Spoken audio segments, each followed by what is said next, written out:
Hello जी, कैसे हैं आप सब। आज की वीडियो में हम आपका chapter 16 of CA final audit which is internal audit revise करने वाले हैं। बहुत ही छोटा सा चैप्टर, बहुत ही इजी सा चैप्टर है। सीधा सीधा क्वेश्चन आता है, सीधा सीधा आंसर लिख के आना है। पूरे के पूरे 5 नंबर आपको इसमें से मिलते हैं। 5 नंबर के अराउंड का आप एक्सपेक्ट कर सकते हो, अपने पेपर में आता ही है और पूरे के पूरे नंबर आपको इसमें मिलते हैं। आई ऑलवेज से कि छोटे चैप्टर्स को इग्नोर मत करा करो, and this is one of the छोटा चैप्टर्स। टाइम बहुत कम लगता है, रिटर्न ऑन टाइम इन्वेस्टेड बहुत ज्यादा है। एसेज तुम करके जाते हो, एसेज में तुमसे घुमा के क्वेश्चन पूछता है।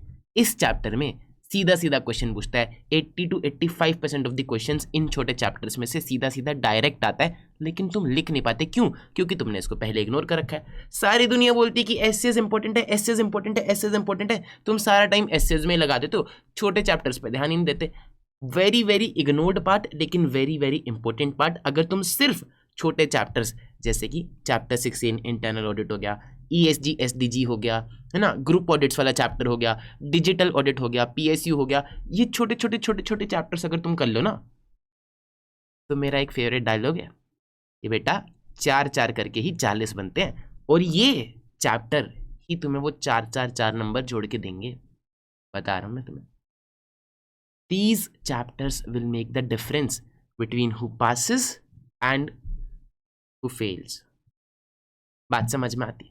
तो हम वो वाले बच्चे बनेंगे जो पास होके आगे जाते हैं। मुश्किल नहीं है। आज की वीडियो में मैं आपको इतने अच्छे से समझाऊंगा सारी चीजें कि आपको ये चैप्टर मुश्किल तो कतई नहीं लगेगा। ठीक है जी, वो मेरी जिम्मेदारी है टीचर में। ठीक है, आओ जरा शुरू करते हैं चैप्टर 16 इंटरनल ऑडिट।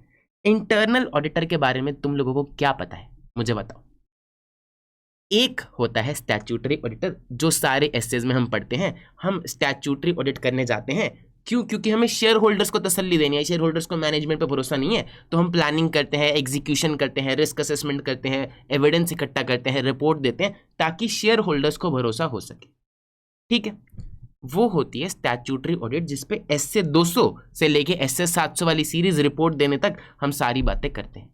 यहां पर आज हम बात करने वाले हैं इंटरनल ऑडिट की। इंटरनल ऑडिट क्यों आया, क्या इसकी जरूरत पड़ी, क्या काम करता है, ये सारी चीजें आज हम समझते हैं। देखो जी, स्टैट्यूटरी ऑडिटर जो होता है कंपनी में आता है बहुत कम टाइम के लिए, कुछ टाइम के लिए आता है, फाइनेंशियल स्टेटमेंट्स चेक करता है, रिपोर्ट देता है। मैनेजमेंट से उसका इंटरेक्शन काफी कम रहता है। हम चाहते हैं, देखो एक बात बताओ यार, तुमने सीए करी, मैंने सीए करी, इतना टाइम लगाया, लॉ, अकाउंट्स, टैक्स, इतने सारे सब्जेक्ट्स पढ़े,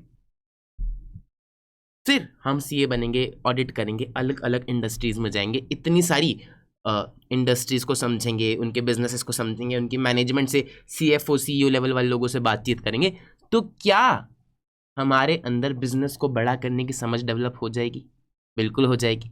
अब एक इतना समझदार आदमी जिसके पास इतनी बढ़िया डिग्री भी है, जिसने इतना सारा काम भी किया है, जिसको बिजनेस की इतनी समझ भी है, वो कंपनी में आता है, मैनेजमेंट से थोड़ी बहुत बातचीत करता है, फाइनेंशियल स्टेटमेंट्स चेक करता है और चला जाता है। मैनेजमेंट चाहती है ना कि यार इतना समझदार आदमी है तो क्यों ना मेरा बिजनेस ही ग्रो करा दे। अरे मैनेजमेंट फ्रॉड क्यों करती है? क्योंकि उसका बिजनेस चल नहीं रहा, तो वो सोचती है कि यार फाइनेंशियल स्टेटमेंट्स में कुछ घपला कर देती हूँ। लेकिन अगर मैनेजमेंट का बिजनेस ही चल जाएगा तो फाइनेंशियल स्टेटमेंट्स उसी को रिफ्लेक्ट करेगी, फाइनेंशियल स्टेटमेंट्स में फिगर्स अपने आप बढ़ने लगेगी, तो मैनेजमेंट भी फ्रॉड नहीं करेगी। तो मैनेजमेंट चाहती है कि यार इतना समझदार आदमी है, सीए है, तो क्यों ना मेरी बिजनेस ग्रो करने में मदद कर दे। तो मैनेजमेंट चाहती है कि यार थोड़ा सा ज्यादा रेगुलर इंटरेक्शन।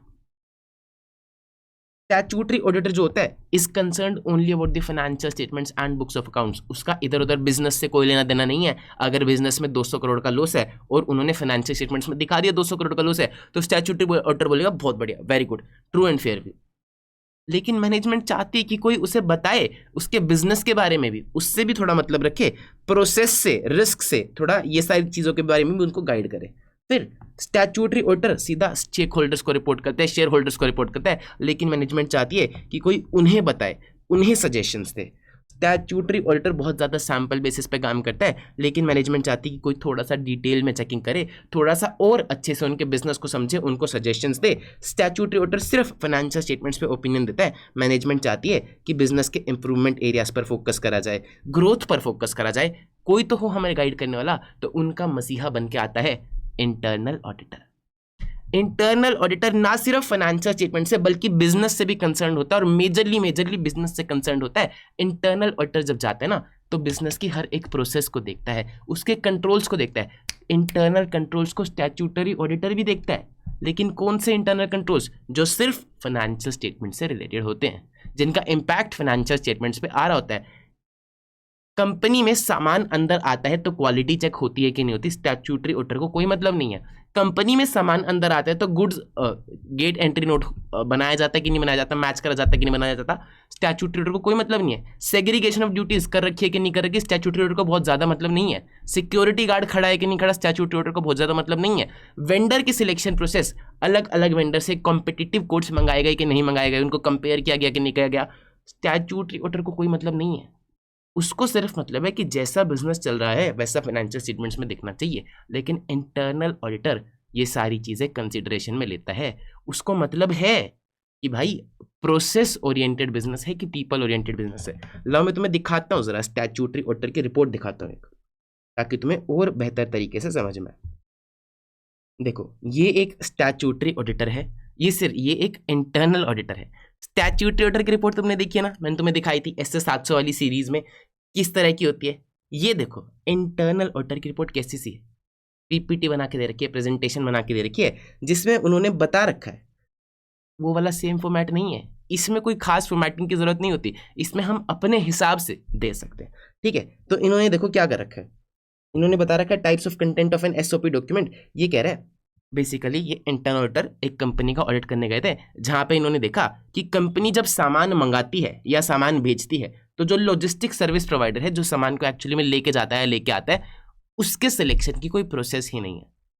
अगर प्रोसेस नहीं होगी तो कंपनी किसी भी लॉजिस्टिक वेंडर को पकड़ेगी, फिर वो शायद इनसे ज़्यादा प्राइजेस चार्ज कर ले।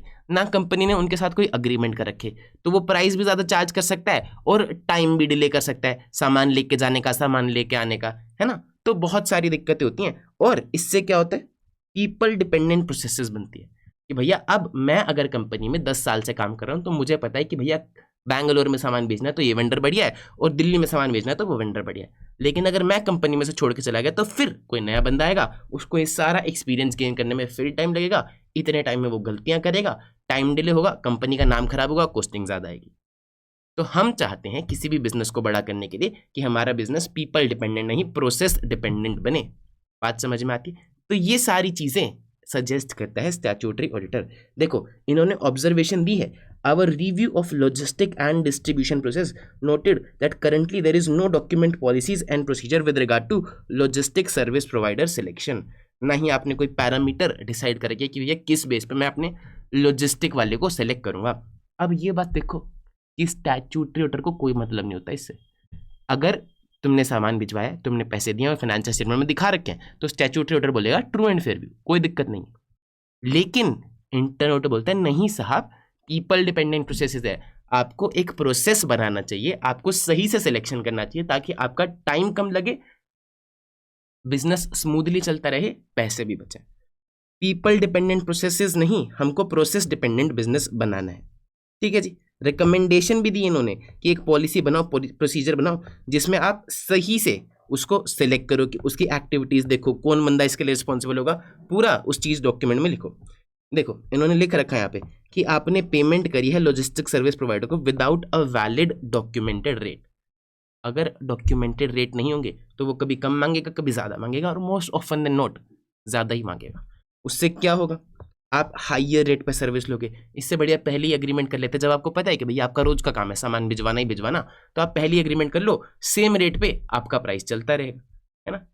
ये रिस्क है। रिकमेंडेशन क्या है कि भैया प्रोसेस डिफाइन करो, और इसमें लिखा होगा कि भैया कोट्स रिसीव करो, कोटेशंस मंगाओ कि भैया तू कितने में सामान लेके जाएगा, तू कितने में सामान लेके जाएगा, तू कितने में सामान लेके जाएगा, फिर उनसे नेगोशिएशन करो और फिर वेंडर को फाइनलाइज करो।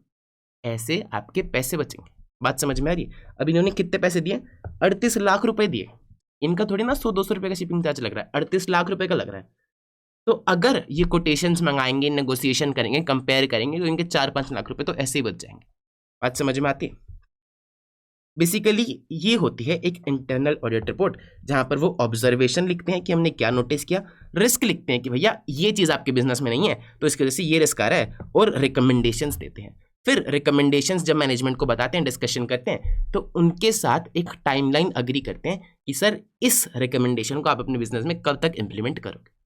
फिर इंप्लीमेंट करने के बाद फॉलोअप भी लेते हैं कि भैया तुमने इंप्लीमेंट करी कि नहीं करी। तुमने कहा था 30 तारीख तक मैं वेंडर सिलेक्शन प्रोसेस इंप्लीमेंटेशन करा दूंगा, लेकिन 30 तारीख हो गया, तुम बताओ आज स्टेटस क्या है।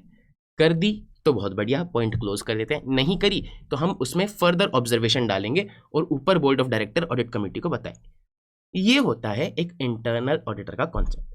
He is more concerned about the processes, internal controls, SOPs, ये सारी चीजें। He is also concerned about the financial statements. बात समझ में आती? फाइनेंशियल और ऑपरेशनल एस्पेक्ट्स दोनों से ही ये कंसर्न्ड रहता है। देखो जी, डेफिनेशन क्या है? Internal audit provides independent assurance on effectiveness of internal control. Internal audit को आप ऐसे लिख लो, इंटरनल कंट्रोल्स का ऑडिट। इंटरनल कंट्रोल्स का ऑडिट, ऑडिट क्या होता है? ऑडिट प्रोवाइड करता है हमें एक इंडिपेंडेंट एश्योरेंस, किस चीज के ऊपर? इंटरनल कंट्रोल्स की इफेक्टिवनेस के ऊपर, एंड रिस्क मैनेजमेंट प्रोसेसेस, ताकि मैनेजमेंट जो है अपनी गवर्नेंस अच्छे से कर सके, उसे पता रहे कहाँ कहाँ रिस्क है और कैसे कैसे चीज़ों को ठीक करना है। ऑब्जेक्टिव क्या है? इंटरनल कंट्रोल्स मॉनिटर करें, लॉ और रेगुलेशन के साथ हमारा बिजनेस कंप्लाई करे, रिस्क कम से कम हो बिजनेस में, examination of financial and operating information, कि फाइनेंशियल्स भी देखे लेकिन ऑपरेटिंग चीज़ें भी देखे, प्रोसेसेस भी देखे, ऑपरेटिंग एक्टिविटीज को रिव्यू करे और मैनेजमेंट की गवर्नेंस को बेहतर कराए। सवाल नंबर 1, किस किस पे इंटरनल ऑडिट एप्लीकेबल है? वेरी वेरी इंपॉर्टेंट क्वेश्चन, कम से कम 5 क्वेश्चन है हमारे क्वेश्चन बैंक में इस अकेले प्रोविजन के ऊपर। Very high chances, very very important. देखो, हर एक लिस्टेड कंपनी में कौन बोलता है? Section 138 of the companies act बोलता है लिस्टेड हो जाएगी अगर कंपनी, तो उस पर इंटरनल ऑडिट एप्लीकेबल हो जाएगा, मैंडेटरी हो जाएगा कंपनी के लिए इंटरनल ऑडिटर को अपॉइंट करना। चाहे लिस्टेड एंटिटी का टर्नओवर 0 हो, लॉस में चल रही हो, कुछ भी हो, हमको कोई मतलब नहीं है। अगर लिस्टेड है तो फिर मैंडेटरी है ऑडिटर अपॉइंट करना। अनलिस्टेड कंपनी के लिए सर, अगर कंपनी अनलिस्टेड है तो उसके लिए लिमिट है 25, 50, 100, 200। क्या लिमिट है? 25, 50, 100, 200। लो मैंने लिख रखी होगी कहीं पे, अभी दिखाता हूं तुम्हें। कहाँ है? ये देखो, ये रही। लिस्टेड कंपनी है तो एप्लीकेबल है ही। अनलिस्टेड पब्लिक कंपनी के लिए 25, 50, 100, 200। 25 क्या? Outstanding public deposits. पब्लिक से अगर आपने डिपॉजिट ले रखे हैं 25 करोड़ या उससे ऊपर के, तो इंटरनल ऑडिटर को अपॉइंट करना मैंडेटरी। 50 क्या सर? 50 है आपकी पेड अप शेयर कैपिटल। अगर 50 करोड़ या उससे ऊपर की कैपिटल आपने इन्फ्यूज कर रखी है तो इंटरनल ऑडिटर को अपॉइंट करना मैंडेटरी। 100 बोले तो 100 is outstanding loans and borrowings. अगर आपने लोन ले रखा है, बोरोइंग ले रखी है किसी बैंक या पब्लिक फाइनेंशियल इंस्टीट्यूशन से, यार दोस्त रिश्तेदार यहाँ पे कवर नहीं है, किसी बैंक या पब्लिक फाइनेंशियल इंस्टीट्यूशन से अगर आपने 100 करोड़ से ऊपर की बोरोइंग ले रखी है during the preceding financial year at any point of time, याद रखना क्या? At any point of time. आपने 120 करोड़ की लोन लिया था, आपने 50 करोड़ वापस चुका दिया, अब 70 करोड़ बड़ा हुआ बस 31 मार्च को, तो भी आप पे इंटरनल ऑडिट एप्लीकेबल हो जाएगा। और ये सवाल पूछा गया है at any point of time, अगर ज्यादा हो गया था तो आप पे इंटरनल ऑडिट एप्लीकेबल हो जाएगा। आपको इंटरनल ऑडिटर को अपॉइंट करना पड़ेगा। 25, 50, 100, 200। 200 क्या है? टर्नओवर। 100 में एक चीज और है, यहाँ पे तीनों में इक्वल टू का साइन है लेकिन 100 में नहीं।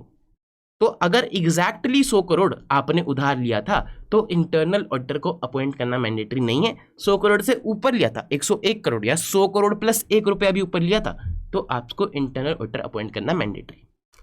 ये बात थी अनलिस्टेड पब्लिक कंपनी के लिए। अब प्राइवेट कंपनी पे आते हैं। प्राइवेट कंपनी पे सिर्फ 2 प्रोविजंस हैं, लोन और बोरोइंग वाले और टर्नओवर वाले। पेड अप शेयर कैपिटल और आउटस्टैंडिंग पब्लिक डिपॉजिट वाले कोई प्रोविजंस प्राइवेट कंपनी के लिए नहीं है। चाहे उसने 100 करोड़ की पेड अप कैपिटल डाल रखी हो, लेकिन अगर लोन कम है और टर्नओवर कम है तो उस पर इंटरनल ऑडिटर को अपॉइंट करना मैंडेटरी नहीं है। बात समझ में आती है? और हम ये सारी चीजें कब देखेंगे? During the preceding financial year, पिछले 3 सालों का एवरेज नहीं, सिर्फ पिछले साल में ये चीज देखेंगे। अगर ऐसा कुछ हुआ है तो हम देखेंगे कि इंटरनल ऑडिटर को अपॉइंट करना मैंडेटरी है कि नहीं। ठीक है जी, आ जाओ जरा, लाओ एक क्वेश्चन दिखा दूं तुम्हें। पहला ही क्वेश्चन है, लाओ दिखा देता हूं मैं। क्वेश्चन 9 दिखाते हैं। देखो, one of the independent director ने इंफॉर्मेशन मांगी about the appointment of internal auditor for the following group companies in accordance with companies act. ये कह रहा है उनकी 3 कंपनीज हैं, उनकी ये फलानी फलानी इंफॉर्मेशन गिवन है, आप बता दो इंटरनल ऑडिटर को अपॉइंट करना मैंडेटरी है कि नहीं। पहली कंपनी आदि लिमिटेड, ये लिस्टेड है। लिस्टेड है तो क्या इंटरनल ऑडिटर आएगा? हाँ जी, आ जाएगा। तो हमें आगे का कुछ देखने की जरूरत ही नहीं है। अजीत लिमिटेड, ये है अनलिस्टेड पब्लिक कंपनी, इस पे क्या लिमिट्स हैं? 25, 50, 100, 200। तो पब्लिक डिपॉजिट पे 25 करोड़ से कम है, नहीं applicable. Loan from bank PFI 100 वाली लिमिट है, 50 है, नहीं एप्लीकेबल। टर्नओवर 200 होनी चाहिए थी, नहीं एप्लीकेबल। इक्विटी शेयर कैपिटल 60 है, 50 करोड़ से ऊपर है तो इस पे एप्लीकेबल, इस पे भी एप्लीकेबल। यहाँ पे अनलिस्टेड प्राइवेट कंपनी, इसमें सिर्फ 2 कंडीशंस, कौन सी? आउटस्टैंडिंग लोन और बोरिंग वाली और टर्नओवर वाली, तो ये इस पे एप्लीकेबल ही नहीं है। टर्नओवर एप्लीकेबल है, लोन एप्लीकेबल है, पब्लिक डिपॉजिट एप्लीकेबल ही नहीं है। टर्नओवर होनी चाहिए 200 करोड़ से ऊपर, जो किसकी नहीं। लोन लिया होता 100 करोड़ से ऊपर, जो किसने नहीं लिया। तो अब इस पे भी इंटरनल ऑडिटर को अपॉइंट करना मैंडेटरी नहीं। बात समझ में आती? ठीक है जी। लिखोगे कैसे? पहले पूरा प्रोविजन एक्सप्लेन कर दोगे, फिर इसको एनालाइज कर दोगे कि इस गिवन केस में ऐसा ऐसा हुआ, तो फिर आखिरी में कंक्लूजन दे दोगे कि इन 2 कंपनियों को रिक्वायर्ड है, इस कंपनी को नॉट रिक्वायर्ड है to appoint the internal auditor. बात समझ में आई? ठीक है। फिर कह रहे हैं एक्टिविटी, अच्छा कौन हो सकता है एक इंटरनल ऑडिटर? कौन हो सकता है एक इंटरनल ऑडिटर? सीए भी हो सकता है, प्लस पोस्ट मैनेजमेंट अकाउंटेंट भी हो सकता है, प्लस कोई भी हो सकता है, कोई भी है, कोई भी। हाँ, any professional decided by board. Board को लगता है ये आदमी बढ़िया है, ले लो, इंटरनल ऑडिटर बना दो। क्या सर कंपनी का एम्प्लॉय भी हो सकता है? हाँ जी, कंपनी का एम्प्लॉय भी हो सकता है, मे और may not be an employee of the company. Individual भी हो सकता है, पार्टनरशिप फर्म भी हो सकती है, और बॉडी कॉर्पोरेट भी हो सकती है। स्टैट्यूटरी ऑडिटर कौन हो सकता है? इंडिविजुअल हो सकता है, पार्टनरशिप फर्म हो सकती है। क्या बॉडी कॉर्पोरेट हो सकती है? नहीं, body corporate other than LLP. LLP तो बन सकती है, लेकिन other than LLP body corporate नहीं बन सकती एक स्टैट्यूटरी ऑडिटर। पर एक इंटरनल ऑडिटर कोई भी बन सकता है। क्या एक स्टैट्यूटरी ऑडिटर एम्प्लॉय हो सकता है? नहीं हो सकता, लेकिन एक इंटरनल ऑडिटर एम्प्लॉय हो सकता है ऑर्गेनाइजेशन का। बात समझ में आती?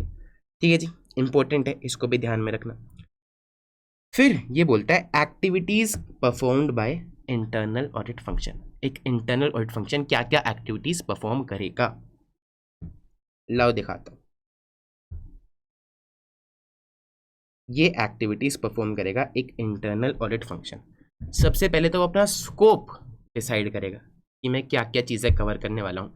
बहुत सारे एरियाज होते हैं, P2P यानी कि प्रोक्योरमेंट टू पे, O2C यानी कि order to cash, HR payroll वाला एरिया, कंप्लाइंस वाला एरिया, फाइनेंस वाला एरिया। तो एक इंटरनल ऑडिटर पहले तो डिसाइड करेगा कि मेरे को कौन सा एरिया कवर करना है, प्लान करेगा, scope and methodology.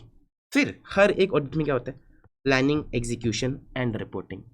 Planning, execution, reporting हर एक ऑडिट का पार्ट होता है। तो वो हर एक असाइनमेंट के लिए, चाहे वो P2P हो, चाहे वो O2C हो, चाहे वो कंप्लायंस की असाइनमेंट हो, प्लानिंग, एग्जीक्यूशन एंड रिपोर्टिंग करेगा।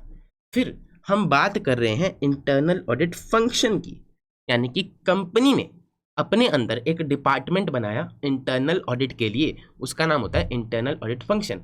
तो अब वो प्लान करेगा कि मुझे क्या क्या काम करना है, स्कोप क्या होना चाहिए मेरा। फिर हर एक एरिया के लिए प्लानिंग, एग्जीक्यूशन, रिपोर्टिंग करेगा। अब काम करने के लिए उसे लोग चाहिएंगे, तो प्रोफेशनल स्टाफ को हायर करेगा, प्लान करेगा कितने लोग चाहिए, उनको अक्वायर करेगा, उनकी परफॉर्मेंस देखेगा, अगर अच्छी नहीं है तो ट्रेनिंग देगा और उनको डेवलपमेंट देगा। अगर उसे लगता है कि भैया स्टाफ काफ़ी नहीं है तो बाहर से एक्सटर्नल एक्सपर्ट्स की भी मदद ले सकता है, टेक्निकल सॉल्यूशंस की भी मदद ले सकता है, सॉफ्टवेयर वगैरह की भी मदद ले सकता है। ठीक है जी। तो इंटरनल ऑडिट फंक्शन क्या करेगा? प्लान करेगा स्कोप एंड मेथोडोलॉजी, आंखें बंद। अगला क्या छपा हुआ था? वो काम कर रहा था planning execution reporting of each area, चाहे वो P2P हो चाहे वो कोई सा भी एरिया हो, है ना। उसके बाद hiring of professional staff, plan करेगा, अक्वायर करेगा, रिव्यू करेगा उनका काम, रिव्यू करेगा उनकी परफॉर्मेंस को और फिर ट्रेनिंग और डेवलपमेंट देगा। अगला क्या था? बाहर से असिस्टेंट लेगा, प्रोफेशनल असिस्टेंट, टाई वाले लोग खड़े हैं, एक्सटर्नल एक्सपर्ट और टेक्निकल सोल्यूशन। फिर काम हो जाएगा, प्रोफेशनल स्टाफ हायर कर लिया, बाहर से मदद ले ली। अब कम्युनिकेट करेगा क्या प्रोग्रेस है और अचीवमेंट ऑफ ऑब्जेक्टिव हुआ कि नहीं हुआ ऑर्गेनाइजेशन का। ठीक है। फिर टाइम टू टाइम इवैल्यूएट करता रहेगा और देखता रहेगा, एक और इम्प्रूवमेंट प्रोग्राम डेवलप कराएगा कि भैया हमने जब से इंटरनल ऑडिट चालू करी है तो कितनी इम्प्रूवमेंट आ गई है कंपनी में। बात समझ में आती? ये सारी चीज़ें करेगा एक internal audit function. Planning execution reporting, professional staff को हायर करेगा, बाहर से एक्सपर्ट्स की मदद ले लेगा, फिर कम्युनिकेट करेगा, इवैल्यूएट करेगा और इम्प्रूवमेंट प्रोग्राम डेवलप कराएगा। अगला क्वेश्चन क्या है? रिस्पॉन्सिबिलिटी क्या है इंटरनल ऑडिटर की? देखो, दोनों चीज़ों के बारे में रिस्पॉन्सिबिलिटी है, फाइनेंशियल स्टेटमेंट्स भी और ऑपरेशंस भी। तो ऑपरेशंस हो गया वेयर हाउस, फाइनेंशियल स्टेटमेंट्स हो गया अकाउंटिंग फंक्शन। ये देखेगा कि सब कुछ adequate system of internal control है ना, कि सामान जो अंदर आता है, सामान जो बाहर जाता है, पर्ची हर एक चीज़ रिकॉर्ड करती है, हर एक चीज़ रिकॉर्ड होती है, क्वालिटी चेक होती है अगर सामान अंदर आता है तो। इंटरनल कंट्रोल का सिस्टम है कि नहीं, इनसे इनडिपेंडेंटली ऑपरेट करेगा। अकाउंटिंग एंट्री नहीं डालेगा इंटरनल ऑडिटर, सिर्फ चेक करेगा कि वो लोग काम सही से कर रहे हैं कि नहीं कर रहे। इसी पॉइंट को वो दोबारा से बोलता है, कह रहा हर टाइम शुरू से लेकर आखिरी तक he should enjoy an independent status. बात समझ में? इंटरनल कंट्रोल्स देखेगा, इनसे इंडिपेंडेंटली ऑपरेट करेगा और एक इंडिपेंडेंट स्टेटस मेंटेन करके चलेगा। अब ये लोग कुछ गलती करेंगे, ये लोग कुछ गलती करेंगे, सबको ऑब्जर्व करेगा, फैक्ट एंड सिचुएशन और अथॉरिटीज की नज़र में लेके आएगा, मैनेजमेंट की नज़र में लेके आएगा। ये तो बात रही नीचे वाले वर्कर्स के लिए।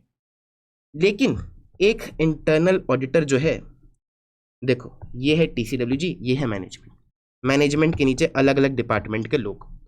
बात समझ में आती?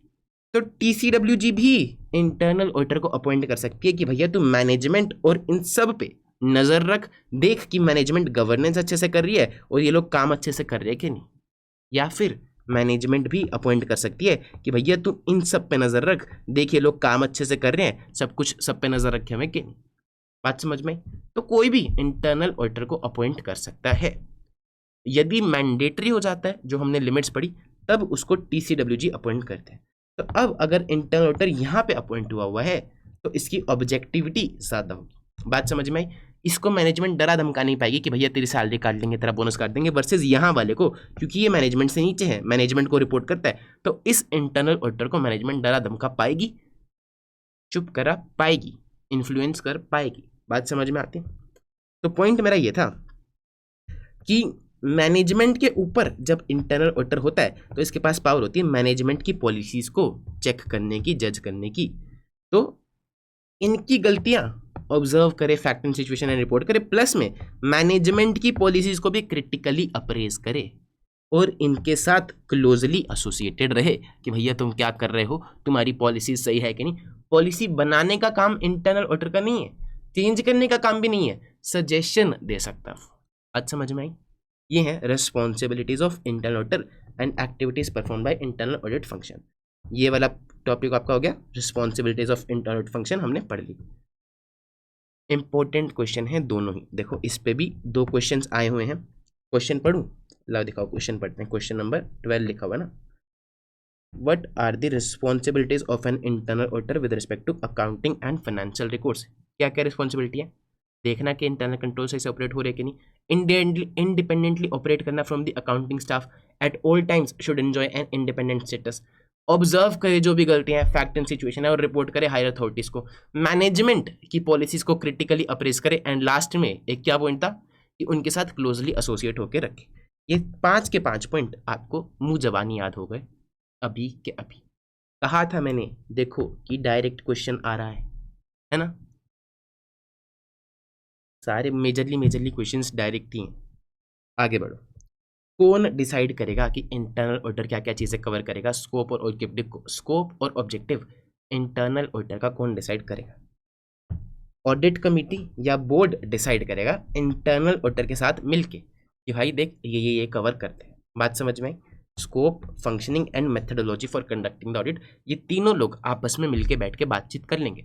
ऑडिट कमेटी है तो ऑडिट कमेटी मिलके बैठ के डिसाइड कर लेगी इंटरनल ऑडिटर के साथ, नहीं है तो बोर्ड ऑफ डायरेक्टर डिसाइड कर लेगा। ठीक है जी। For other organisations not covered in rule 13, कह रहे अगर ये लोग कवर्ड नहीं है, ऑडिट कमेटी या बोर्ड नहीं है, तो जिसने भी इंटरनल ऑडिटर को अपॉइंट किया है, owner, promoter, board of trustee etcetera etcetera, वही लोग इसके ऑब्जेक्टिव डिफाइन कर देंगे कि भाई आपको ये चीज़ें चेक करनी है। इंटरनल ऑडिटर TCWJ के साथ बातचीत करेगा, ऑडिट कमेटी के साथ बातचीत करेगा, प्लान बनाएगा ताकि वो एक एफिशिएंट एंड इफेक्टिव मैनर में इंटरनल ऑडिट कर सके। देखो स्टैट्यूटरी ऑडिटर भी प्लान बनाता है, लेकिन वो अप्रूव नहीं कराता, उनके साथ बातचीत करके प्लान नहीं बनाता, वो सिर्फ उनके साथ शेयर करता है कि देखो हम ये फलानी चीज़ करने वाले हैं।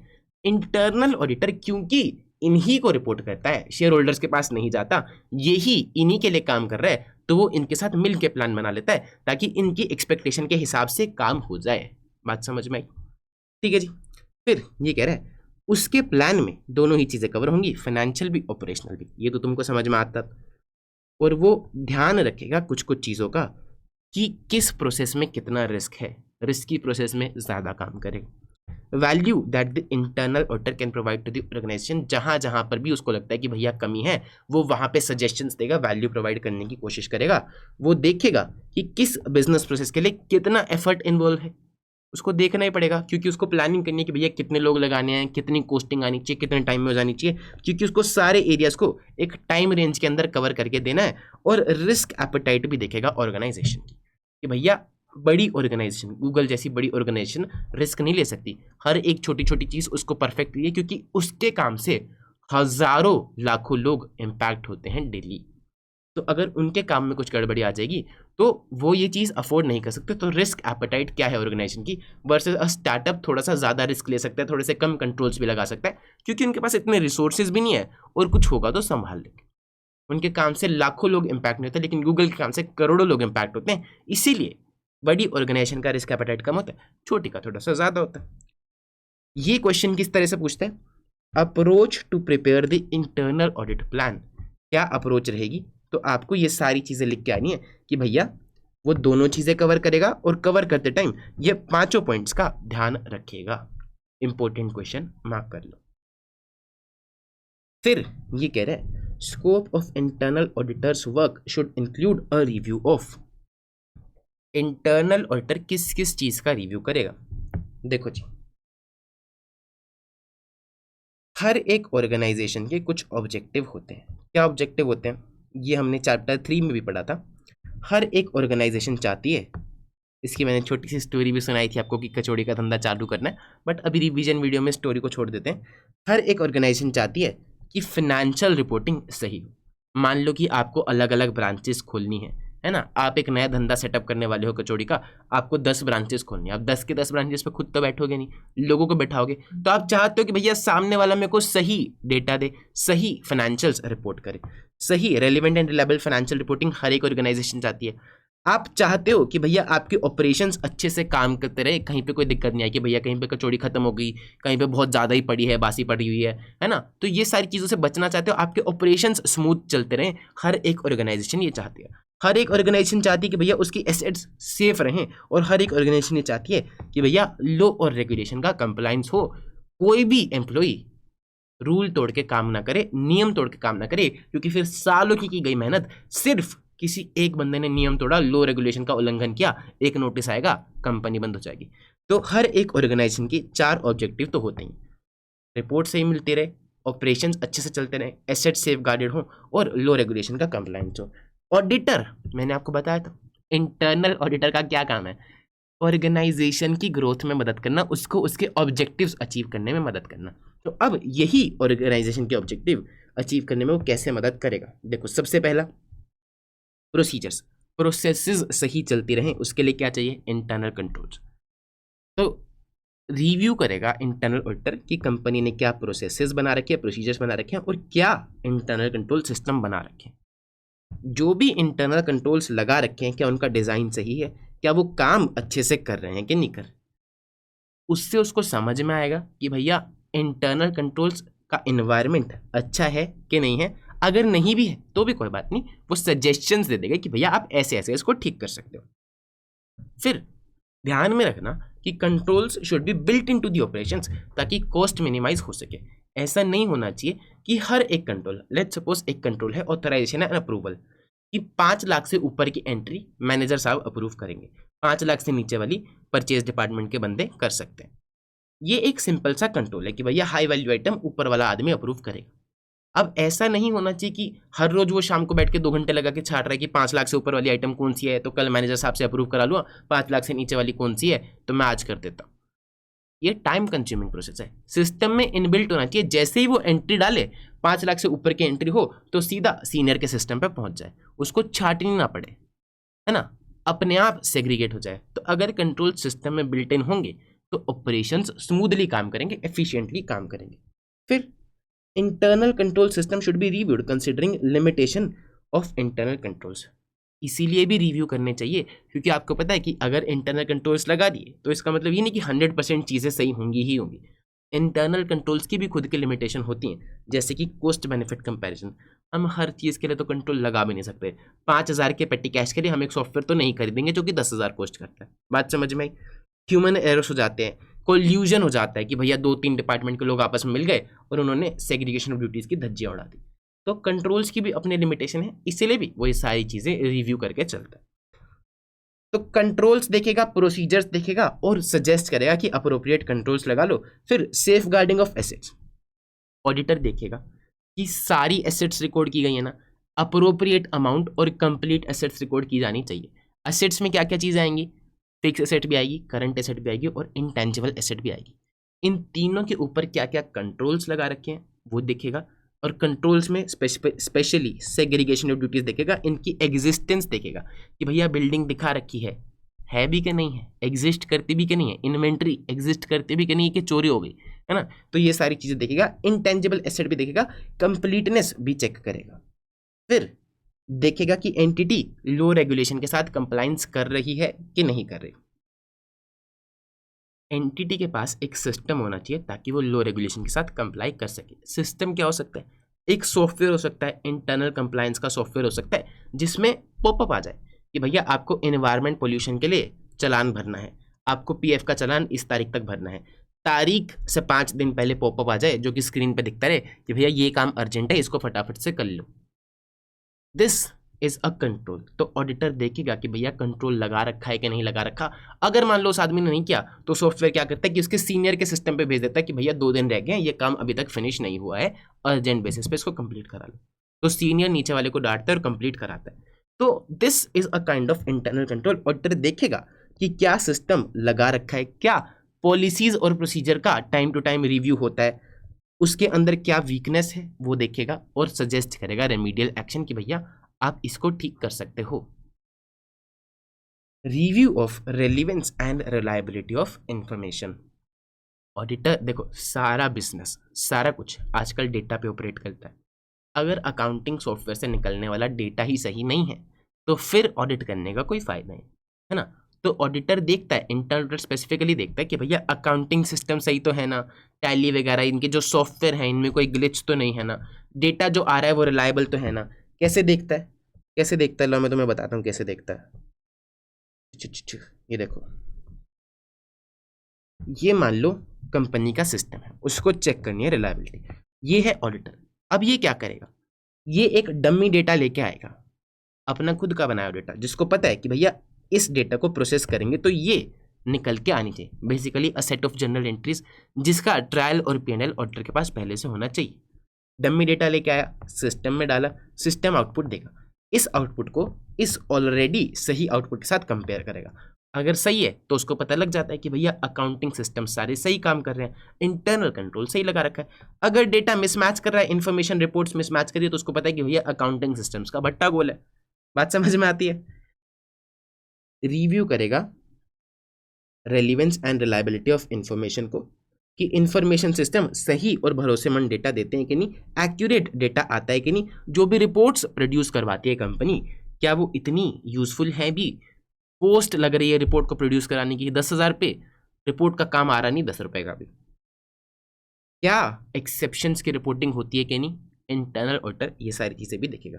फिर ऑर्गेनाइजेशनल स्ट्रक्चर देखेगा, इंपॉर्टेंट क्वेश्चन मार्क कर देना, ऑर्गेनाइजेशनल स्ट्रक्चर क्या होता है। ऑर्गेनाइजेशनल स्ट्रक्चर ये देखो, ये होता है एक ऑर्गेनाइजेशनल स्ट्रक्चर जिसमें लिखा होता है कि भैया ये हमारा सीईओ है, इसके नीचे कौन है, इसको कौन रिपोर्ट करेगा, इसको कौन रिपोर्ट करेगा, फिर इसके नीचे कौन कौन आदमी है, इसके नीचे कौन कौन आदमी है। This is a simple organisational structure. जैसे जैसे ऑर्गेनाइजेशन बड़ी होती जाती है इसमें बहुत सारी लेयर्स ऐड होती जाते हैं, इस तरीके से बात समझ में आती है। अब हर एक ऑर्गेनाइजेशन में ऑर्गेनाइजेशनल स्ट्रक्चर होना चाहिए ताकि सबको पता रहे कि भैया मेरे को किसका ऑर्डर मानना है, किसको जवाब देना है। अगर 4 लोग ऑर्डर देंगे तो मैं कंफ्यूज हो जाऊंगा कि भैया मेरे को किसका ऑर्डर मानना है, और फिर मैं जुगाड़ भी करूँगा, मैं इसको बोलूँगा उस फलाने आदमी ने काम दिया है, मैं उसको बोलूँगा इसने आदमी ने काम दिया, और मैं सारे दिन चिल मारूँगा, चाय सुट्टा पीऊँगा। तो समस्या ये है, अगर ऑर्गेनाइजेशनल स्ट्रक्चर सही से नहीं होगा तो ऑर्गेनाइजेशन का काम कभी हो ही नहीं सकता। ठीक है, तो इंटरनल ऑडिटर देखेगा कि क्या इन्होंने एक्टिविटीज को ग्रुप कर रखा है, कि सेल्स का डिपार्टमेंट अलग, ऑपरेशंस का डिपार्टमेंट अलग, परचेज का डिपार्टमेंट अलग, अलग अलग ग्रुप करने से सब काम सीमलेसली होता है। क्या इनका ऑर्गेनाइजेशनल चार्ट सिंपल है और इकोनॉमिकल है। इकोनॉमिकल मतलब सर बेटा अगर इस ऑर्गेनाइजेशनल चार्ट में मैं 4 लोग और जोड़ दूं तो हर किसी की सैलरी भी तो देनी पड़ेगी। चार्ट थोड़ी है, लोगों को हायर करेंगे ना, लोगों के बेस पे ऑर्गेनाइजेशनल चार्ट बन रहा है तो हर किसी की सैलरी भी तो देनी पड़ेगी। तो ऐसा नहीं हो कि मैंने बहुत सारे लोगों को फालतू में हायर कर रखा हो। बहुत बार आईटी कंपनीज ऐसा करती हैं, लोगों को हायर कर लिया और बेंच पे डाल दिया, मतलब कि अभी काम एलोकेट नहीं करा पर कर देंगे, दिस इज कॉल्ड बेंचिंग। तो ऐसा नहीं होना चाहिए। ऑडिटर ये भी चेक करेगा, मैनेजीरियल स्टाफ की रिस्पॉन्सिबिलिटीज चेक करेगा कि ओवरलैप तो नहीं कर रही, कि हेड ऑफिस वाला भी मार्केटिंग देख रहा है और एक ब्रांच वाला भी मार्केटिंग देख रहा है। फिर आखिर में प्लान तो एक ही का इंप्लीमेंट होगा, दूसरे का खराब जाएगा, टाइम भी प्लान भी। ऐसा देखना है कि भैया एक एग्जीक्यूटिव के नीचे बहुत ज़्यादा लोग तो काम नहीं कर रहे, अदरवाइज फिर वो सबको मैनेज नहीं कर पाएगा। क्या एडिक्वेट सेग्रीगेशन ऑफ ड्यूटीज़ है, एंड क्या मैनेजर्स की भी डेवलपमेंट का रास्ता आपने निकाल रखा है। देखो अगर एक आदमी है मैनेजर है, बिग फोर्स में क्या होता है, पहले लगते थे एक आर्टिकल को पार्टनर बनने में 10 साल, अब लगते हैं 18 साल। क्यों? क्योंकि उन्होंने बीच में लेयर्स ऐड कर दी कि भैया इतने सारे लोग आ रहे हैं, अगर हम हर किसी को 10 साल में पार्टनर बनाने लगे, इतने पार्टनर्स को कैसे अफोर्ड करेंगे। तो उन्होंने लेयर्स डाल दी कि भैया आप कंसल्टेंट के बाद सीनियर कंसल्टेंट बनोगे, मैनेजर के बाद सीनियर मैनेजर बनोगे, तो 2 लेयर फालतू हो गई। अब उसको 2-2 साल वहां पे ताने पड़ेंगे। फिर सीनियर मैनेजर के बाद आप डायरेक्टर बनोगे, डायरेक्टर के बाद सीनियर डायरेक्टर, फिर पार्टनर बनोगे। तो ये लेयर्स डाल देते हैं। तो आपको, और इससे क्या होता है कि एम्प्लॉय छोड़ के नहीं जाता। अगर आप उसको मैनेजर 4 साल बना के रखोगे तो वो छोड़ के चला जाएगा कि यार ग्रोथ तो देते ही नहीं मेरे को। लेकिन अगर उसको पता है कि भैया मैं मैनेजर से सीनियर मैनेजर बन गया, तो अब उसको लगता है कि ग्रोथ हो रही है ना। तो आपको इस चीज का भी ध्यान रखना है। इंटरनल ऑडिटर देखेगा, इसका क्वेश्चन दिखाऊं, क्वेश्चन नंबर 16। हाँ दिखा तो दे रहा हूँ मैं तुम्हें, रिवीजन वीडियो बड़ी हो जाती है इससे थोड़ी, बट लेट इट बी, कोई बात नहीं। वीडियो को लाइक नहीं करा तो बेटा लाइक कर देना और एक अच्छा सा कमेंट कर देना। इतनी डिटेल में, इतनी प्यार से, इतनी स्पीडली जो मैंने तुम्हें सारी चीज़ें सिखा दी, कोई रिवीजन वीडियो तुम्हें नहीं सिखाएगी। लिख भी देना, तारीफ कर देना, तारीफ बहुत अच्छी लगती है मुझे, सेल्फ ऑब्सेस्ड हूं मैं। अच्छा सुनो, question 16। Internal auditor makes an appraisal of the organizational structure to ensure that it is in harmony with the objectives of entity. Internal auditor check कर रहा है, अप्रेजल मतलब चेक कर रहा है ऑर्गेनाइजेशनल स्ट्रक्चर, देखने के लिए कि क्या एंटिटी के ऑब्जेक्टिव के साथ वो मीट करता है। क्या एंटिटी का क्या objective, smooth operations, effective and efficient operations, क्या ऑर्गेनाइजेशनल चार्ट उसको सपोर्ट करता है। Besides checking of financial transaction and operational activity, कि वो फाइनेंशियल चीज़ें भी चेक करता है, वो ऑपरेशनल चीज़ें भी चेक करता है, प्लस में वो ऑर्गेनाइजेशनल स्ट्रक्चर को भी देखता है इलैबोरेट। तो आपको बस ये बताना है अप्रेजल ऑफ ऑर्गेनाइजेशनल स्ट्रक्चर, ये सारे पॉइंट आपको लिख के आने हैं। नोट्स अगर चाहिए तो वीडियो डिस्क्रिप्शन में लिंक होगा, या टेलीग्राम चैनल पे आ जाना, सीए फाइनल ऑडिट विद चिराग। ठीक है, ये टेलीग्राम चैनल का नाम है, बिना स्पेस दिए सर्च करना, आपको मिल जाएगा। Review of utilisation of resources, internal auditor ये भी देखता है कि मैनेजमेंट जो रिसोर्सेज यूज कर रही है उनका एफिशिएंट इफेक्टिव यूज कर रही है कि नहीं कर रही, प्रॉपर ऑपरेटिंग स्टैंडर्ड्स एस्टैब्लिश किए हुए कि नहीं। पता होना चाहिए ना कि भैया 1 घंटा मशीन चलेगी तो 100 गुड्स प्रोड्यूस होते हैं। अगर पता ही नहीं होगा तो सामने वाला मेजर कैसे करेगा, इंप्रूव कैसे करेगा। तो पहली बात स्टैंडर्ड्स एस्टैब्लिश्ड होने चाहिए। दूसरी बात इतनी डिटेल में और इतने सिंपल होने चाहिए कि जो बंदा मशीन चला है उसको वो पढ़ने आने चाहिए, ताकि उसको पता रहे कि भैया 100 गुड्स प्रोड्यूस होने चाहिए, मैं तो 60 ही कर रहा हूँ, तो मेरे को और बहुत काम करने की जरूरत है। फिर इंटरनल ऑडिटर ये भी देखेगा कि स्टैंडर्ड बना दिया पर किस बेसिस पे, तुमने बोल तो दिया 100 प्रोड्यूस होने चाहिए पर कैसे, कोई हिस्ट्री होनी चाहिए, कोई बैकअप होना चाहिए, या तो फिर आपका पास्ट एक्सपीरियंस होना चाहिए, जहां से मशीन खरीदे उन्होंने बताया हो, कुछ ऐसा आपका बेसिस हो। ऐसा नहीं कि भैया 100 तो हो ही जानी चाहिए, नहीं, ठीक है। अगर वाइड डाइवर्जेंस आ रहा है कि भैया होनी चाहिए थी 100, हो रही है 20, तो उसका रीजंस पता करो और फैसिलिटीज आइडेंटिफाई करो जो कि अंडर यूटिलाइज हैं, जिनमें और काम हो सकता है। कि मैनेजमेंट तो भाई साहब नई मशीनरी खरीदने का प्लान बना रही है, इन्वेस्टमेंट करने का प्लान बना रही है, खुद की कैपेसिटी अभी 60% पे है, जितना प्रोड्यूस कर सकते हैं 60% कर रहे हैं, तो उनको बताओ ना भैया पहले इसको पूरा यूटिलाइज करो फिर नई मशीनरी में इन्वेस्ट करना। हमारा काम ही क्या है, वैल्यू एडिशन कराना एज एन इंटरनल ऑडिटर। और आप देखोगे कि क्या accomplishment of goals and objectives achieve हो रहा है कि नहीं हो रहा। अचीव करने के लिए, ऑब्जेक्टिव को अचीव करने के लिए पहले लिखा होना चाहिए, क्लियरली स्टेट होना चाहिए। अगर आपको रैंक 1 लानी है तो आपके सामने लिखा होना चाहिए कि भाई मैं रैंक 1 लाऊंगा, इतने इतने नंबर होने चाहिए हर एक सब्जेक्ट में। अगर पता ही नहीं होगा, क्लियरली डिफाइंड ही नहीं होगा, तो उसको अचीव कैसे करोगे क्वांटिफाइबल टर्म्स में कि भैया अकाउंट्स में इतने, ऑडिट में इतने, इतने इतने नंबर में को लाने हैं। सफिशिएंट फ्लेक्सिबिलिटी भी होनी चाहिए कि भैया देखो जैसा प्लान बनाते हैं दुनिया में आज तक का रिकॉर्ड है वैसा तो होता नहीं ठीक है ना, तुम्हारा होता है ना मेरा होता है, तो थोड़ा सा बफर टाइम डाला होना चाहिए कि भैया पीछे वाले प्लान में कुछ छूट गया तो मैं इसको ऐसे ऐसे चेंज कर लूँ, मैंने बफर टाइम डाल दिया, मैं यहाँ पे कंप्लीट कर लूँ। बात समझ में? तो ये सारी चीज़ें चेक करेगा।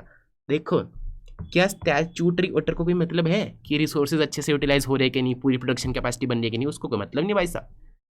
बन रही है, दिखा रखी है तो दिखा रखी है, प्रॉफिट का हमारा ज्यादा रहा, उसको कोई मतलब नहीं।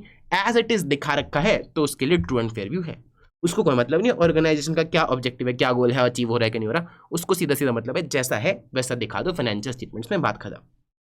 इसीलिए इंटरनल ऑडिटर की जरूरत पड़ी। हम चाहते हैं कि कोई एक्सपर्ट बंदा आए और हमारी ऑर्गेनाइजेशनल को ग्रो करने में भी मदद करे, इसीलिए इंटरनल ऑडिट को हम कंसल्टिंग भी बोल देते हैं, बिजनेस कंसल्टिंग के नाम से भी बुला देते हैं।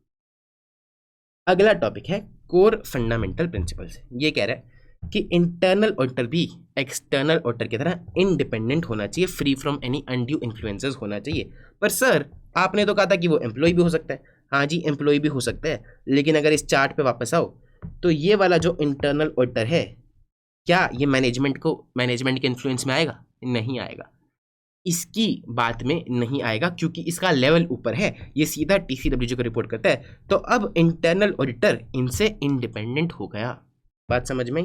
तो he should be independent not only in mind but also in appearance. होना तो चाहिए ही, दिखना भी चाहिए इंडिपेंडेंट। ऐसा नहीं कि भैया वो मेरे चाचा का लड़का है और मैंने उसको इंटरनल ऑडिटर लगा दिया और अब मैं बोल रहा हूँ कि भैया वो तो इंडिपेंडेंट है, नहीं दिख रहा वो मुझे इंडिपेंडेंट।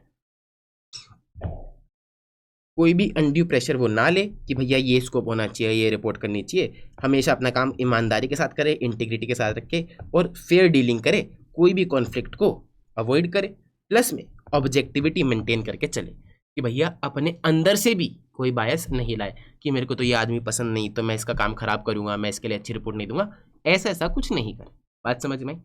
इंडिपेंडेंस, इंटीग्रिटी, ऑब्जेक्टिविटी सारी चीज़ों को मेंटेन करके रखे। फिर उसके अंदर क्या क्वालिटीज होनी चाहिए? बेसिक सी बातें हैं कि इसको कंट्रोल सिस्टम आना चाहिए, कि फाइनेंशियल समझ में आनी चाहिए और ऑपरेशंस, अकाउंटिंग सब कुछ समझ में आना चाहिए।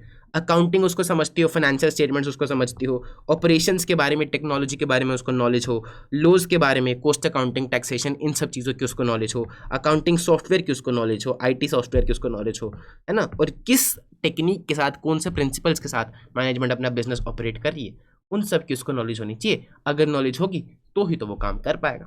बात समझ? तो ही वो इंप्रूवमेंट सजेस्ट कर पाएगा। फिर है परफॉर्मिंग इंटरनल ऑडिट एंगेजमेंट, कि आप काम करोगे कैसे। बेसिक सी बात है, कोई भी ऑडिट कैसे होती है, 3 स्टेजेस में होती है। Planning, execution, reporting. Planning, execution, reporting. Planning से पहले बस एक चीज आती है, अंडरस्टैंडिंग। तो सबसे पहले भाई साहब वो जाएगा, अंडरस्टैंडिंग लेगा। अंडरस्टैंडिंग कैसे लेगा? बिजनेस के बारे में बातचीत करेगा। किससे बातचीत करेगा? ऑब्टेन अंडरस्टैंडिंग किससे बातचीत करेगा?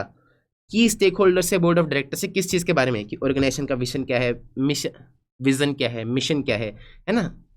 ऑडिटर से क्या एक्सपेक्टेशन है। और कहाँ से अंडरस्टैंडिंग मिल सकती है? लोगों से बातचीत कर ली, डॉक्यूमेंट्स पढ़ लो, एसओपी पढ़ लो, फाइनेंशियल स्टेटमेंट पढ़ लो। फिर और किस चीज की अंडरस्टैंडिंग? सारी ऑर्गेनाइजेशन डेटा पे चलती है, तो आईटी सॉफ्टवेयर की अंडरस्टैंडिंग, ईआरपी सिस्टम की अंडरस्टैंडिंग चाहिए, और लॉ एंड रेगुलेशन कौन से एंटिटी पे लगते हैं उसकी भी अंडरस्टैंडिंग ऑडिटर को लेनी है। अंडरस्टैंडिंग होगी, उसके बाद प्लानिंग, एग्जीक्यूशन, रिपोर्टिंग। अब वो प्लान करेगा, प्लान करेगा as per standard on internal audit 310। S अलग है, SIA है यहाँ पे, स्टैंडर्ड ऑन इंटरनल ऑडिट के हिसाब से वो प्लान करेगा। अपना प्लान अप्रूव कराएगा बोर्ड ऑफ डायरेक्टर या ऑडिट कमेटी से। फिर ओपनिंग मीटिंग रखेगा। देखो जी, ये है हमारा चीफ इंटरनल ऑडिटर, इसके नीचे 4 लोगों की टीम है, ठीक है। ये कंसल्टेंट है, ये कंसल्टेंट है, ये कंसल्टेंट है। अब इसको इन्होंने जिम्मा दिया कि तू P2P, प्रोक्योरमेंट टू पे की ऑडिट कर, इसको जिम्मा दिया O2C की ऑडिट कर, इसको जिम्मा दिया HR की ऑडिट कर, इसको जिम्मा दिया कंप्लायंस की ऑडिट कर।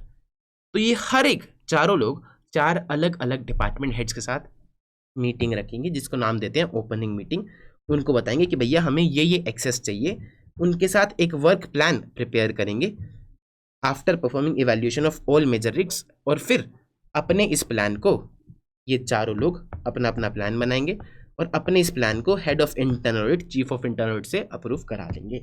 बात समझ में? अंडरस्टैंडिंग हो गई, प्लानिंग हो गई, एग्जीक्यूशन। एग्जीक्यूशन में 2 पार्ट हैं।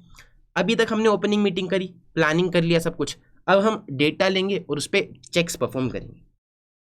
डेटा लेंगे और चेक्स परफॉर्म करेंगे, ये है पार्ट एग्जीक्यूशन का। गैदर रिक्वायर्ड इंफॉर्मेशन, इन्फॉर्मेशन ले लो, उस पर चेक्स परफॉर्म करो। जैसे वहाँ पे हम करते थे कि एविडेंस लिया, डॉक्यूमेंट्स लिए, और उस पर फर्दर ऑडिट प्रोसीजर्स करते थे। उसी फर्दर ऑडिट प्रोसीजर्स का नाम यहाँ पर चेक्स है। तो हम डेटा लेंगे, चेक्स परफॉर्म करेंगे, देखेंगे कि इन्फॉर्मेशन सही है कि नहीं है। डायरेक्टली सोर्स से आनी चाहिए हमारे पास इन्फॉर्मेशन। और अगर हमें कुछ इंटरिम फाइनेंशियल इन्फॉर्मेशन चाहिए, कुछ एक्स्ट्रा फाइनेंशियल स्टेटमेंट्स चाहिए, तो हम एडवांस में उनको इंटीमेट कर देंगे।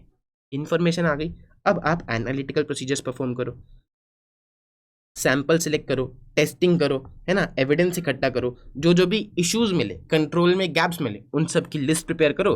और हर एक चीज़ को डॉक्यूमेंट करते रहना कि भैया कल को किसी ने पूछ लिया कि तुम ऐसा कैसे कह सकते हो कि हमारे पास एग्रीमेंट नहीं है, तो आपके पास ईमेल होना चाहिए, डॉक्यूमेंटेशन होना चाहिए सामने वाले का, टेलिंग कि हाँ भैया कोई अग्रीमेंट नहीं। बात समझ में? देखो ये जो रिपोर्ट थी ना, इसमें लिखा हुआ है कि इतना अमाउंट आपने बिना अग्रीमेंट के पे किया है, 38 लाख रुपए। इन्होंने लिखा हुआ है कि आपने कोई SLAs, सर्विस लेवल अग्रीमेंट्स नहीं बना रखे। तो वो सेम आदमी सिंगापुर से बैंगलोर लाने पे कभी 8 दिन में ले आ रहा है, कभी 16 दिन, और कभी कभी 24 दिन तक लगा दे रहा है एक ही सेम शिपमेंट को, जो सेम रूट से आनी है। तो आपको अग्रीमेंट करनी चाहिए। ये सारी चीज़ें इंटरऑडिटर देखता है और सजेस्ट करता है कि भैया ये चीज़ें कर लो। प्लानिंग हो गया, अंडरस्टैंडिंग हो गया, प्लानिंग हो गया, एग्जीक्यूशन हो गया, रिपोर्टिंग। अब उसने सारे कंट्रोल गैप्स आइडेंटिफाई कर लिए। अब एक ड्राफ्ट रिपोर्ट प्रिपेयर करेगा और उसको डिस्कस करेगा लोगों के साथ कि भैया ये इश्यूज हैं, ये उन इश्यूज की वजह है, इन इश्यूज से क्या फर्क पड़ सकता है, इंप्लीकेशन क्या आ सकती है, और ये हमारी रिकमेंडेशन है। फिर मैनेजमेंट से कहेगा कि भैया एक्शन प्लान आप बता दो कि क्या क्या करोगे। मैनेजमेंट अग्री कर लेगी, रिस्पॉन्सिबिलिटी बताएगी कि भैया ये आदमी लगाएगा ये चीज़, ये आदमी ये प्रोसेस लगाएगा और इस तारीख तक लगा देगा। फिर यहाँ पे काम खत्म नहीं हो जाता, वो फॉलो अप भी लेता है कि भैया कितना काम कर लिया, कितना नहीं कर लिया, और उसके बाद एक फाइनल रिपोर्ट ऑडिट कमेटी को, TCWG को, बोर्ड ऑफ डायरेक्टर्स को इश्यू करता है। इंटरनल ऑडिट रिपोर्ट होती है 2 स्टेजेस में, at the end of each particular assignment. अब ये आदमी को P2P की रिस्पॉन्सिबिलिटी थमाई थी, इसको O2C की रिस्पॉन्सिबिलिटी थमाई थी। ये अपनी रिपोर्ट कंप्लीट करेगा, ये अपनी रिपोर्ट कंप्लीट करेगा, एक एक रिपोर्ट कंप्लीट होती जाएगी और हम इश्यू करते जाएंगे क्लाइंट को। ठीक है, तो ये बोल रहा है हर एक पर्टिकुलर असाइनमेंट के बाद हम एक रिपोर्ट इशू करेंगे कवरिंग ए स्पेसिफिक एरिया, जिसमें हम अपनी की ऑब्जर्वेशंस डालेंगे और ऑडिटी को हम इशू कर देंगे, लोकल मैनेजमेंट के साथ हम इशू कर देंगे। फिर आएगा quarter end, close to the period, plan period, कि भैया क्वार्टर एंड आ गया, 6 महीने का एंड आ गया। हम इन सारी रिपोर्ट्स को कंबाइन करके O2C, P2P, HR वाली सब रिपोर्ट्स को कंबाइन करके ऑडिट कमेटी को इशू कर देंगे comprehensive report of all internal audit activities covering the entity plan and period is prepared by chief internal auditor normally done on A quarterly basis, और highest governing authority यानी कि audit committee या BOD को हम issue कर देते हैं। सिया यानी कि standard on internal audit deal with only first type of report, सिर्फ इनके ऊपर स्टैंडर्ड ऑफ इंटरनल ऑडिट लगते हैं। सर इसके ऊपर क्यों नहीं? क्योंकि बाबू इसमें हम सिर्फ कंपाइलेशन कर रहे हैं, इसको इसको इसको मिला के जोड़ रहे हैं, कंबाइन पीडीएफ कर रहे हैं और कुछ नहीं कर रहे, ठीक है। फिर ये कह रहा है right A short note on internal audit report. अगर आए तो इंटरनल ऑडिट रिपोर्ट के अंदर क्या क्या एलिमेंट्स इंक्लूड होते हैं ये हमें लिखना है। क्या क्या लिखा होता है, ऑब्जेक्टिव क्या है हमारा, स्कोप क्या क्या हम कवर करने वाले हैं, अप्रोच क्या रहने वाली है। लिखा होता है कि भैया हम इंटरनल ऑडिट करेंगे SIA के हिसाब से, एग्जीक्यूटिव समरी ऑफ की observation covering all important aspect, हमारी जो भी ऑब्जर्वेशंस रही, हमने जो भी करेक्टिव एक्शंस लेने को बोला, जो भी nature of assurance, limited assurance, reasonable assurance आपको मिलती है वो बता देंगे। और जब तक हमने ड्राफ्ट डिस्कस नहीं किया, हमें जो भी गलतियां मिलती हैं हम मैनेजमेंट को इशू करते हैं, हम उनसे बोलते हैं कि सर मीटिंग कर लो, वो हमें बताते हैं कि सर ये वाली गलती नहीं है, ये आप ठीक कर लो, और ये वाली चीज़ें हम ठीक कर लेते हैं। कुछ कुछ डिस्कशन होती है, फिर एक फाइनल रिपोर्ट इशू होती है। जब तक आपने डिस्कशन नहीं करी कोई फाइनल रिपोर्ट इशू नहीं की जाएगी। बात समझ में आती है? क्वेश्चन नंबर 18 लिखा हुआ है right short note on internal audit report. फिर मैंने आपको बताया फॉलोअप के बारे में। ऐसा नहीं है कि हमने बता दिया कि भैया हाँ ये दिक्कतें हैं और आप ये ठीक कर लो, हम फॉलोअप भी लेते हैं कि ठीक करा कि नहीं करा। हाँ भैया ठीक करा कि नहीं करा, इस तारीख तक बोले थे, 30 तारीख तक बोले थे, क्या करा दिखाओ। तो हम चीफ इंटरनल ऑडिटर रिस्पॉन्सिबल होता है for continuous monitoring and closure of prior audit issues through timely implementation of plans. देखो अगर रेकरिंग ऑडिट है तो फर्स्ट क्वार्टर की हमने ऑडिट रिपोर्ट इशू कर दी, सेकेंड क्वार्टर में हम पीछे वाली रिपोर्ट को देखेंगे और पीछे वाली रिपोर्ट से फिर पूछेंगे कि भैया क्या ये सारी चीज़ें इंप्लीमेंट हो गई कि नहीं हो गई। हम कंपेयर करेंगे और बताएंगे कि क्या क्या इंप्लीमेंट हो गया, क्या क्या अभी भी रहता है। इंप्लीमेंट करेगा कौन? वो मैनेजमेंट करेगी, हम सिर्फ फॉलो अप लेंगे। मॉनिटरिंग में responsibility of internal auditor is usually in the form of an action taken report. इस रिपोर्ट का नाम होता है एक्शन टेकन रिपोर्ट, कि एक्शन लिया कि नहीं लिया, ठीक है जी। पीरियोडिक ट्रैकिंग करते हैं कि भैया हमने जो भी इश्यूज रेज करे थे, करेक्टिव एक्शंस रेज करे थे, वो कितने ओपन है, कितने अभी भी पेंडिंग है, यानी कि क्लोज नहीं हुए हैं, ठीक है। अगर मैनेजमेंट ने रिकमेंडेशन एक्सेप्ट कर ली थी, नेसेसरी एक्शन इनिशिएट कर लिया तो हम उसको भी देखेंगे और बताएंगे कि भैया यहाँ पर तो सब कुछ ठीक है, सब कुछ पूरा हो चुका है, और यहाँ पर आपने रिकमेंडेशंस को पूरी तरीके से इंप्लीमेंट नहीं किया, यहाँ पर अभी भी कुछ काम बाकी है। एक्शन टेकन रिपोर्ट में क्या क्या चीज़ें आती हैं? पिछली ऑडिट रिपोर्ट का रेफरेंस कि हमने पिछली बार ये इश्यूज पे रिपोर्ट किया था, ये आपने डेट अग्री करी थी, उसमें आपने अभी तक ये काम कर दिया है। उसकी रिस्क रेटिंग कि भैया ये हाई प्रायोरिटी वाला काम था, आपने अभी तक आधा ही इंप्लीमेंट करा, आधा क्यों नहीं किया, रिस्क बहुत ज़्यादा है। या फिर हाई मीडियम लो में रेटिंग होती है, लो प्रायोरिटी का काम था, अगर नहीं भी किया तो कोई बात नहीं, इस बार ही कर लेना। और कोई भी क्रिटिकल ऑडिट फाइंडिंग जिसमें नेसेसरी एक्शन चाहिए ही चाहिए, वो हम रिपोर्ट करते हैं एक्शन टेकन रिपोर्ट। इसको क्वेश्चन किस तरह से पूछता है, कवि किस तरह से इस सवाल को पूछता है? वो पूछता है कि ऑडिटर क्या स्टेप्स फॉलो करते हैं to present their analysis and implementation and recommendation, कि मैनेजमेंट ने इम्प्लीमेंट किया कि नहीं किया, उसके एनालिसिस को ऑडिटर किस तरह से प्रेजेंट करता है ऑडिट रिपोर्ट में, प्रीवियस ऑडिट रिपोर्ट के साथ, ये बता दो। तो इस तरीके से प्रेजेंट करता है। पूरा टॉपिक लिखाना कि भैया उसको उसकी जिम्मेदारी है, वो फॉलो अप लेता है, मैनेजमेंट की जिम्मेदारी है काम करना, और एक्शन टेकन रिपोर्ट में वो ये 5 चीज़ें बताता है, ठीक है जी। ये वाले टॉपिक पे हम 2 मिनट बाद आते हैं। डिफरेंस क्या है इंटरनल और एक्सटर्नल ऑडिटर्स के बीच का? परफॉर्म कौन करता है ये? इंटरनल ऑडिट कौन परफॉर्म करता है? या तो इंटरनल ऑडिट फंक्शन, या फिर बाहर से भी किसी को बुलाया जा सकता है, EY के PMG बिग फोर्स को भी अपॉइंट किया जा सकता है कि भैया तुम आके हमारी प्रोसेसेस का, हमारी SOPs का, हमारे इंटरनल कंट्रोल्स का ऑडिट कर दो, तुम हमारे इंटरनल ऑडिटर बन जाओ। ये कौन करता है? एक इनडिपेंडेंट बॉडी जो कि ऑर्गेनाइजेशन का पार्ट नहीं है, किसी भी तरीके से रिलेटेड नहीं है। इस चीज़ का एग्जामिनेशन होता है ऑपरेशनल कंट्रोल्स सही है कि नहीं है उसका, प्लस थोड़ा बहुत फाइनेंशियल कंट्रोल्स का भी। यहाँ पे सिर्फ फाइनेंशियल स्टेटमेंट्स की एक्यूरेसी और वैलिडिटी का एग्जामिनेशन होता है। कौन अपॉइंट करता है? इंटरनल ऑडिटर को या तो बोर्ड ऑफ डायरेक्टर या ऑडिट कमेटी अपॉइंट करती है, यहाँ पे मेंबर्स अपॉइंट करते हैं। आपको बताइए कौन यूज़ करते हैं इनकी रिपोर्ट को? अगेन जिसने अपॉइंट किया वही तो रिपोर्ट को यूज़ करेगा। Top management referred by the statutory auditor, top management भी यूज़ करती है और स्टैट्यूटरी ऑडिटर भी रेफर करता है। स्टैट्यूटरी ऑडिटर भी इंटरनल कंट्रोल्स चेक करता है, उसको देखना है कि रिस्क एरियाज कौन से हैं। तो इंटरनल ऑडिटर क्या कर रहा है, यही तो बता रहा है कि सर कहाँ कहाँ रिस्क है, तो वो भी इसकी रिपोर्ट को पढ़ता है और देखता है कि भैया क्या हमारे फाइनेंशियल स्टेटमेंट्स पे इनमें से किसी रिस्क का फर्क आ रहा है कि नहीं आ रहा। इसकी रिपोर्ट कौन पढ़ता है, stakeholders. Reporting, weakness in internal control, effectiveness of operational activities, control में कहाँ कहाँ कमी है और ऑपरेशनल एक्टिविटीज कितनी सही से चल रही है। यहाँ पे क्या रिपोर्ट करता है, ट्रू एंड फेयर है कि नहीं है। Status of the auditor, employee हो सकता है, ये तो एम्प्लॉय नहीं ही हो सकता किसी भी कीमत पर। फिर एक टॉपिक है factors responsible for high attrition rate, सीधा सीधा क्वेश्चन पूछ लिया था। ऑर्गेनाइजेशन में काम स्मूथली चलता रहे उसके लिए जरूरी है कि भैया लोग टिक के काम करते रहें। बार बार लोग छोड़ के जाएंगे तो नया आदमी आएगा, उसको ट्रेनिंग देनी पड़ेगी, वो गलती करेगा, टाइम लेगा, दिक्कत हो जाती है।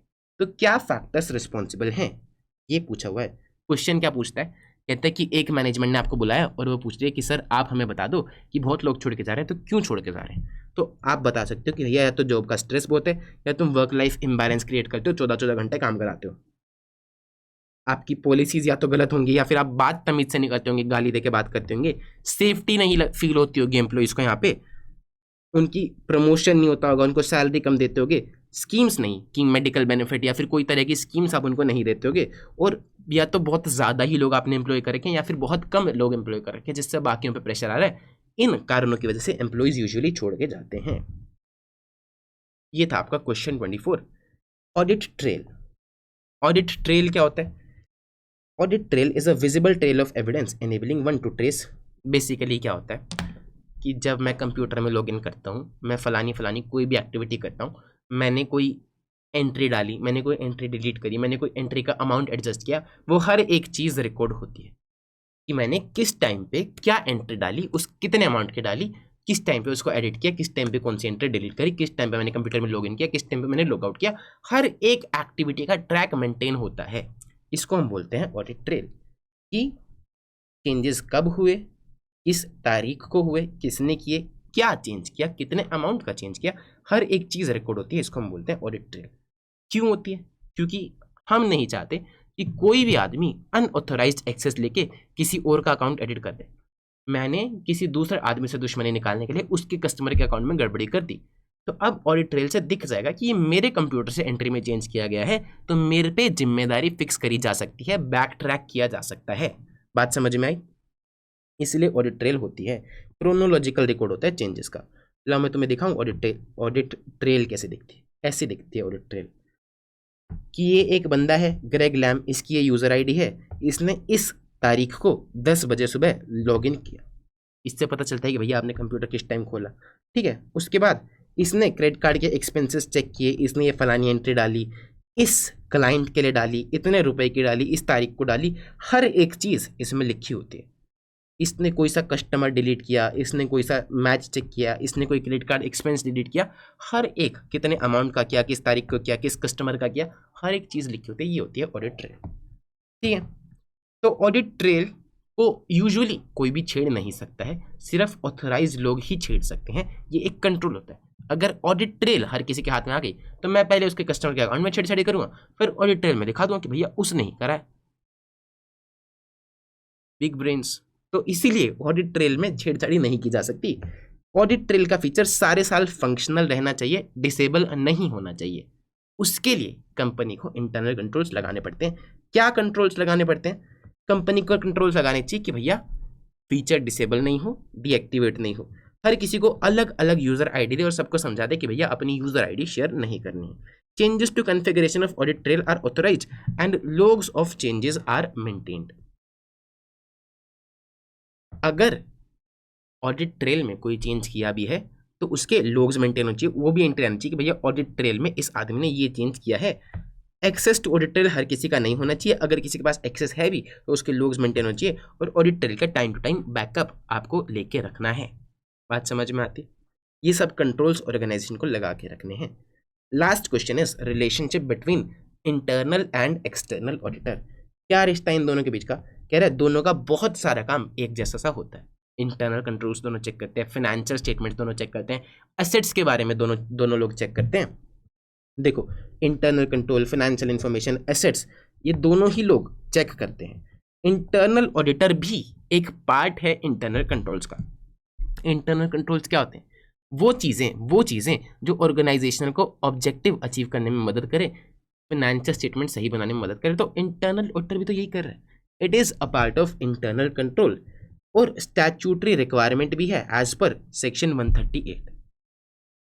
स्टैट्यूटरी ऑडिटर को इंटरनल ऑडिटर की रिपोर्ट पढ़नी होती है, उसका स्कोप देखना होता है, उसने काम अच्छे से किया ये देखना होता है। कैसे देखेगा? वो देखेगा कि क्या वो बंदा इंडिपेंडेंट है, और इंडिपेंडेंट कैसे देखेगा? उसके स्टेटस से देखेगा कि भैया अगर उसका स्टेटस ये है, ऑर्गेनाइजेशन स्टेटस ये है, तो मतलब वो इंडिपेंडेंट है। अगर उसका स्टेटस ये है तो मतलब वो इतना इंडिपेंडेंट नहीं। ठीक है। External auditor should evaluate internal function to determine NTE of his procedure. External auditor कभी कभी इंटरनल ऑडिटर से मदद भी ले सकता है, उसकी असिस्टेंस भी ले सकता है। SH 110 में हमने पढ़ा था। अब जब वो असिस्टेंस लेना चाहेगा, जब वो मदद लेना चाहेगा, तो एक्सटर्नल ऑडिटर खुद बताएगा कि भैया ये प्रोसीजर्स तेरे को करने हैं। NTE of procedures external auditor decide करके चलेगा। ठीक है।